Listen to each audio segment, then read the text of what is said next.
আজ আমি বানাচ্ছি ম্যাঙ্গো ডেজার্ট। ম্যাঙ্গোর দিন আর ম্যাঙ্গো দিয়ে অনেক কিছু বানানো যায়, তাহলে তো বানাতেই হবে বলো। আমগুলোকে ভালো করে ছুলে তার পিউরিটা বের করে নিতে হবে। তারপর একটা ব্রেড নিয়ে মাঝখান থেকে এইভাবে শেপ দিয়ে কেটে নিতে হবে। তো এই কাজটা আমি আমার সুপুত্রকে দিয়ে করিয়ে দিলাম। তারপর পিউরিটাকে দুভাগে ভাগ করে নিতে হবে। একটা ভাগে কিছুটা চিনি আর কনডেন্স মিল্ক মিলিয়ে ভালো করে একটা পেস্ট বানিয়ে নিলাম। কনডেন্স মিল্কটা দেখে সেই ছোটোবেলার কথা মনে পড়ে গেল, তাই একটু চেটে নিলাম। তারপর ওই মিক্সটাকে ব্রেডের মাঝখানে বাটারের মতো লাগিয়ে দিতে হবে।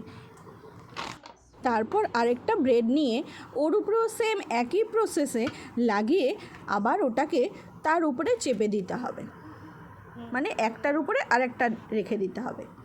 এবার কাজ হচ্ছে এক্সট্রা যে আরেকটু আলাদা করে রেখেছিলাম পিউরিটা উঠিয়ে, সেই পিউরিটাকে দুধের সাথে মিলিয়ে কিছুটা কাস্টার্ড পাউডার মিলিয়ে ভালো করে পেস্টটাকে মিক্সড করে নিলাম। কাস্টার্ড পাউডার, মিল্ক আর ম্যাঙ্গো পিউরিটা একসাথে মিক্সড করে সেই মিশ্রণটা ভালো করে উপরে ছড়িয়ে তারপর কিছুটা টুটি ফ্রুটি আর কেসার দিয়ে সাজিয়ে নিলাম। রেডি।